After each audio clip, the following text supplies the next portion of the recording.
İnsan bol dünögө эмне үчүн келди? Бир гана рахаттанып, жакшы күндөрдө кооз жашаш үчүнбү?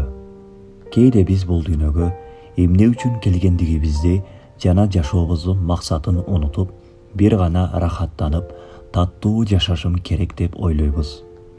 Дагы бир үйүм болсо, жакшынакай машинам болсо, жана жогорку иш жайларында жетекчи болсом, жашоом таттуу болот эле деп, өмүр, убакыт деген чоң капиталыбызды жумшап жатабыз.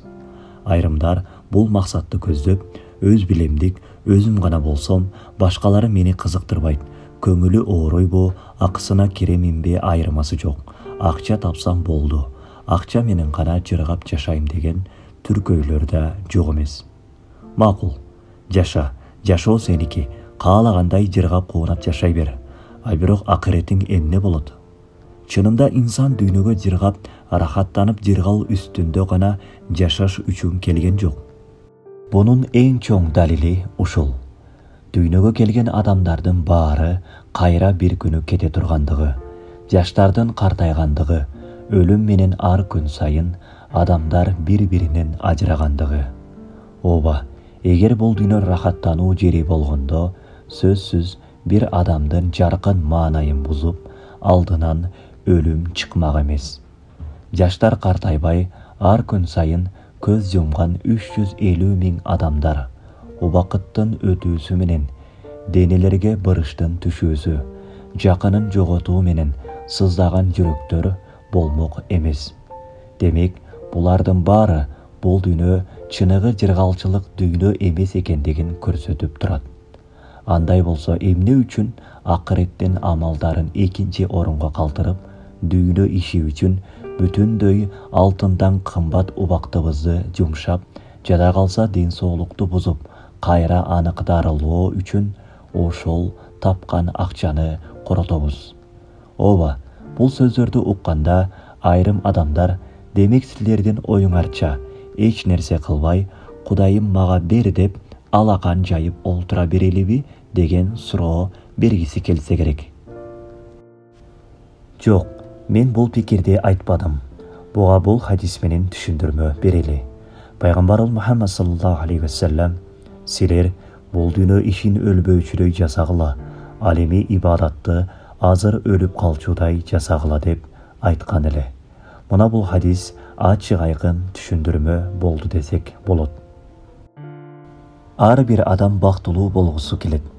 Болгону адамдар чыныгы бакыт эмне экендигин, ал бакыт жыргалчылык кайда экендигин аңдап биле албай, же билсе дагы тойбогон напсыбыздын кулу болуп, убактылуу дүйнөнүн артынан чабалап жатабыз. Инсан өзүнө карап көрсүнчү. Жашоонун эң көркөмдүү ээси болсо да, сезимдик байланыштарда эң жогоркусу, бүтүн дүйнөгө өкүм жүргүзгөн султан болсо дагы, эмнеси кызык, айбанаттарчалык чыныгы дүйнөнүн рахатын ала албай, кайгы жана машакат ичинде жашаса.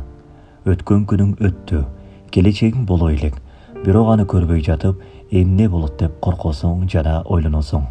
Айбанаттарда мындай коркуу, кыжалатчылык жок. Ошондуктан алар жашоодон чыныгы рахатты алышат.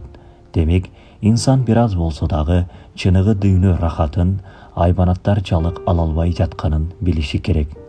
Инсан бул акыйкатты түшүнгөндө гана алтындан кымбат өмүрү бир гана жалаң дүйнө үчүн жана кээде бар болуп кайра жок болуп кетүүчү байлык, рахат үчүн берилбегендигин түшүнөттүр. Дагы айта турган нерсе, биздин мынчалык кабилетте калуубуздун себептери көп. Алардын бири оору сыркоо болбогондугу. Мындай убакта адамды бейбилдик жана ден соолук дүйнөнү жагымдуу кылып, акыретти унуттуруп коет. Так эле эч качан эч жери оорубаган, мунун айынан мен Кудаймын деген Фираун сыяктуу. Так инсандын ушундай абалы үчүн кээде оору сыркоолор акыйкатты көрбөгөн көздөрүбүздү, кабилетте уктап жаткан жаң дүйнөбүздү ойготот. Ооба, оору сыркоолор бизге жагымсыз жана балээ катары көрүнүшү мүмкүн.